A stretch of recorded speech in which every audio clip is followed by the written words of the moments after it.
Hey, you're watching HuffPost Live. I'm Mark Lamont Hill. You know Paul Wesley as the star of the CW's The Vampire Diaries, but the actor is also a first-generation Polish-American who is working with the nonprofit Welcome.us to celebrate June as Immigrant Heritage Month. Paul joins us now to talk about what his immigrant heritage means to him. Welcome, sir. Hey, how are you? Thanks for having me. I'm good, man. First things first, as part of the Welcome.us's campaign, you had the opportunity to travel with your sister and your nephew to Poland. You got to see your grandparents, and you also filmed the whole experience. I loved watching it. I want the people to take a look at this. Check this out. This is it. Hi.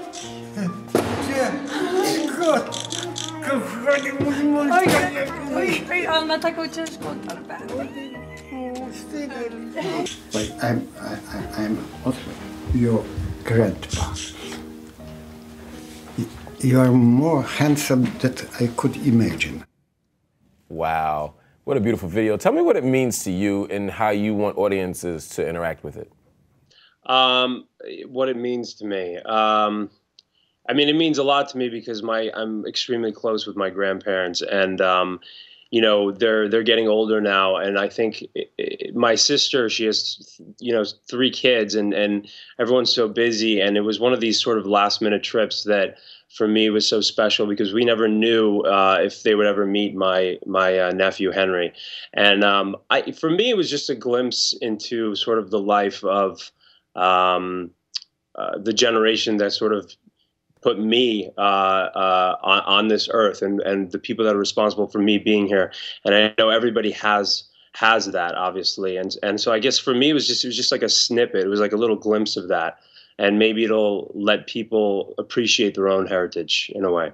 No, absolutely. And I guess for me, this whole conversation about immigrant heritage changes the conversation on immigration and on immigrants, because we no longer think of those people or these people as immigrants, but understand that we all are. Yeah, I mean, America is obviously it's sort of, you know, it's the newest sort of country in the world in a way, and we're comprised all of immigrants, whether it's, you know, 6 generations, you know, whatever it is. I happen to be first generation, but I think that we all, for me, when the campaign approached me, it really was about celebrating where we all come from, and I have a very specific story, and so I thought I would be able to lend my voice. Well, man, and a great voice it is, man. We got a comment coming in from the HuffPost Live community. A P-Dub fan, Kim, writes in and says, "Hi, Paul. Your Welcome.us PSA is incredibly beautiful. I was wondering if you have any favorite family traditions that stem from your Polish heritage that you incorporate into your life now." Favorite family traditions. Goodness. Well, I mean, I definitely think one of the things that's important for me is that I maintain Polish as a language that I speak fluently. It's something that I'm very grateful for that I have. So when I do communicate with my parents or my grandparents, I try to converse in Polish as much as possible, just so I can keep that skill and hopefully pass it on to my children one day. Wow, that's pretty awesome. So you feel pretty connected to your Polish heritage then, if you're still speaking Polish and, you know. Yeah, but when I was younger, you know, I spent so much of my life. A lot of kids would go away for summer camp, for me, it was not going away to summer camp. It was going to stay with my grandparents in Warsaw, and we would travel. And so a lot of the formative years of my childhood are sort of who I am today is very much based on you know, that experience that I had as a child. Well, absolutely, man. And I love the fact that you're not only connected to your heritage, but that you actively think and engage it, and that it's something that you want to move forward to future generations. Was there ever a time where you didn't feel like that? Was there ever a time where you felt different, or like you wanted to not run from it, but at least, you know, just be like everybody else? Absolutely. Absolutely. I mean, I think in a way, maybe even the reason I became an actor, quote unquote, is because I spent a lot of I was obviously we assimilated very quickly, but I spent a lot of my childhood sort of observing sort of American culture in many ways and trying to sort of fit in, and I think that observation in a way lent itself to me becoming an actor, because I sort of wanted to sort of imitate people in a sense, not in like a negative way, but I definitely think that that there was a time where I questioned where I saw the differences between myself and sort of the typical American family that had been around for many generations. What do you tell kids right now who are going through that, you know, who are first or second generation, who are feeling different and who are trying to fit in? Well, first of all, I think it's one of the most wonderful gifts that you can ever get. A lot of times when you're a young kid, you sort of just want to be 100% like everyone else always, because it's the easier route. But when you become an adult, it enriches your life so much, and you're so grateful for your roots. So I think that kids need to really recognize that it's an incredibly positive thing. Absolutely. Comments coming in from the HuffPost Live community. Ashlyn writes in, she says, "Hey, Paul, I wanted to let you know that I loved your PSA. It was very touching. My question is, what was it like for you emotionally to witness your grandfather meet Henry for the first time? And how was it, and what was it like to capture such a moment on film?" You know, the whole thing happened a little spontaneously. Basically, you know, we had basically the month of June to shoot this PSA, and they came to me and said, "Well, what do you want to do? What's your idea?" And I had sort of, I've been thinking about these different ideas. What can I do? And I was going to create this fictitious tale, and because I'm, you know, as a director, my first instinct is create something fictitious. And it just so happened that I was going to Warsaw to visit my grandparents, and we just came up with this idea. I said, you know what, let's just film him meeting my grandpa and my grandma meeting their great-grandson for the first time. I thought there's nothing better than that. I can't replicate anything in a dramatic fashion that will be as potent as that. And it was great because I looked, you know, my grandfather looked at me a little bit like his own son in a way, and to sort of see that from an adult perspective, to see him looking at my nephew that way was nostalgic for me in many ways. I can imagine, man. And you talk about being a director, you talk about being an actor. Some of your projects have immigration themes in them, and themes about difference. You know, Sam and Amira is a new project that I think is pretty neat, man. Tell us about it. Yeah, Sam and Amira, it's a great little film that I did last summer in New York City, and it premiered at the Seattle International Film Festival. You know, got some great reviews. The director, his name is Sean Mullen. He wrote this story about he's a war. Sean was in the Army, and he's a war veteran, and so he wrote this story about this kid who comes home from the war right after post 9/11 and falls in love with an Iraqi immigrant girl who is there illegally and is about to get deported, and it's sort of their love triangle. Not love triangle, sorry. I'm thinking of Vampire Diaries. It's actually a straight up love story. It's a love story between these two people that are the polar opposite in terms of culturally. In New York City post 9/11. It's just really, really heartwarming, a beautiful story. No, it really is, man. And again, I love the connection between art and life and how they sometimes overlap. That's pretty neat. Do you often take projects that have social themes or significance to you, or at least when you're looking at a script, do you try to find a way to work that stuff in? I'm not going to lie to you, not particularly. I think as an actor, you know, I'm not a political activist in any way. I mean, I certainly have my opinions, but I look at, you know, character and story, and I look at whether something. I look at the director and the writing. I mean, I sort of am open to any form of storytelling. But it just so happened that I got this great an offer to do this great character in this sort of social commentary-esque type film. Yeah, no, that's pretty neat, man. Another thing that I wanted to talk to you about was Vampire Diaries, you know. What's that? It's this thing I heard about. My buddy Ian is on it. Do you know him? I don't know. I've never heard of that. Yeah, you know, you're not missing much. Nobody really watches it, but there's a chance it may get better. Ian Somerhalder was here, and I was talking to him, and he was telling me lots of stuff about it, but he said that his character might be coming back. His character could be dead for good. I mean, his character's dead, but they're vampires. Right. You know, season 5 of the Vampire Diaries proved, forget that, all 5 seasons of the Vampire Diaries proved that really you can die, and there's a 80% chance that you will be resurrected. What would you say Ian's chances are? Well, considering the fact that he's a series regular and a staple of the show, I would say he's got a good likelihood. I like his chances, man. Speaking of Ian, he posted on Instagram the other day. He wrote, apparently there's a new cast member joining Vampire Diaries, Luis Suarez.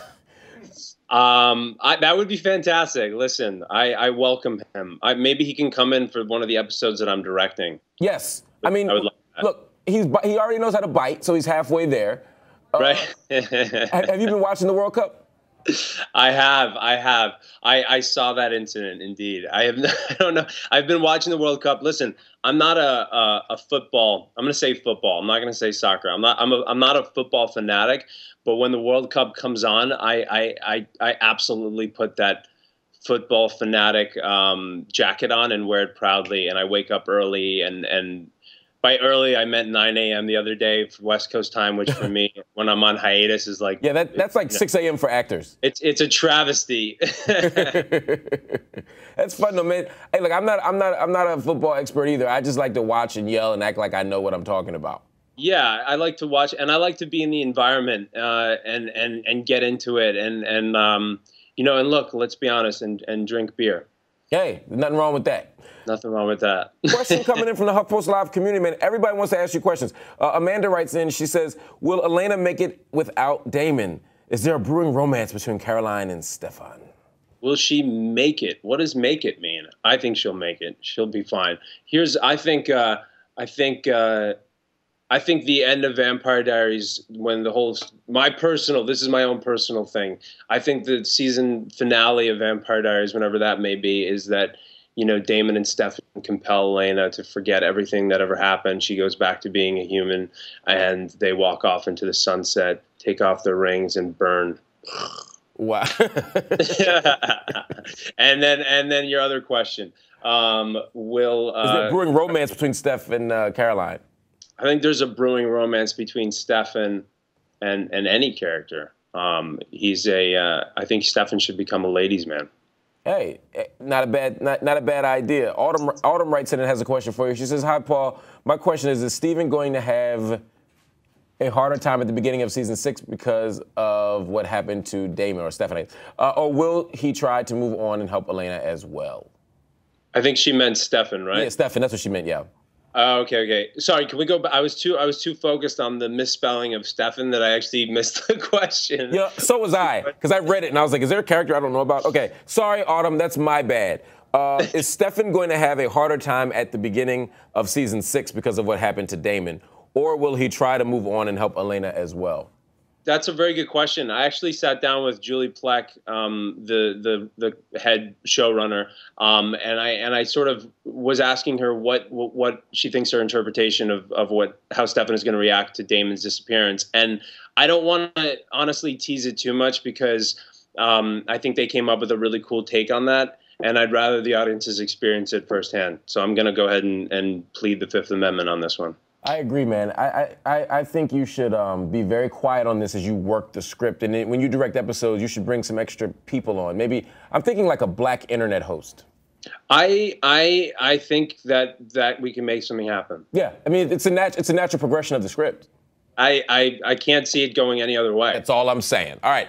There's a HuffPost Live community out there. They're always watching, and they want to have a chance to ask our guests a question. So they're here now. We're joined by your fan, Antonella Massimi. She's in Belgium. Antonella, what's your question for Paul? Hi, Paul. I prepared a few questions for you. I would like to ask you, what are your hopes for season 6? Can we expect some badass moves from Stefan or badass action? Badass moves from Stefan. I love it when Stefan takes charge and he's a bit of an alpha male, and I like it when Stefan is assertive and look, he's a vampire, and I like it when Stefan explores his dark side. There's nothing wrong with him being the hero of the story in many ways, but my personal request always, in general, when it comes to Stefan, is for him to explore his dark side. So if I had it my way, and unfortunately I'm not one of the writers, I would say yes. But the truth is, I don't know much. They don't tell me much because they don't want the actors to become too sort of set in stone, and then if something changes, they get disappointed. So the writers tend not to tell me as much as, and it's probably for my own good. Okay. I have other questions as well. I got time for one more, Antonella. Oh, one more. Okay. Me and Paul got some script work to do. That's right. We're writing. Okay. Okay. Sorry. Is there an actor that you'd like to work with, or a TV show that you like? Can you tell us more about your future projects? I don't know. Yeah. So, what kind of stuff do you want to do in the future? What kind of stuff do I want to do in the future? And I know Before I Disappear and other stuff that's happening. Yeah, Before I Disappear is a wonderful film that I shot right before Sam and Amira, also New York City based. Look, these two films that I did last summer were such great experiences. They were New York City indie films, and I'm a New Yorker, and New Jersey, but I say New York because it sounds a little better. That was a bad joke. And I like doing sort of gritty urban stories. I do tend to gravitate towards that. Lately, I've been watching a lot of cable television. I think the model of doing 13 episodes a year is incredibly. It's really great as far as creativity is concerned because it's less stressful for the writers. You mean as opposed to doing like the 22 episode like seasons? Exactly. Yeah. Exactly. The 13 episode model is something that really intrigues me. So post Vampire Diaries, I definitely think that's something that I would want to explore. Absolutely. Well, I think you'll have every opportunity to. Vampire Diaries probably won't end anytime soon because it's an awesome show, and everyone make sure you continue to watch it and support it, especially the next season. But there's all kinds of big projects coming up for Paul. We thank you for joining us, man. I know you're a very busy man. Absolutely. Thanks for having me, man. It was a pleasure. My pleasure. All right, everybody. Check out the resource well below for more info on welcome.us, and be sure to check out The Vampire Diaries. It'll be back this fall on the CW. Stay with us. This is HuffPost Live.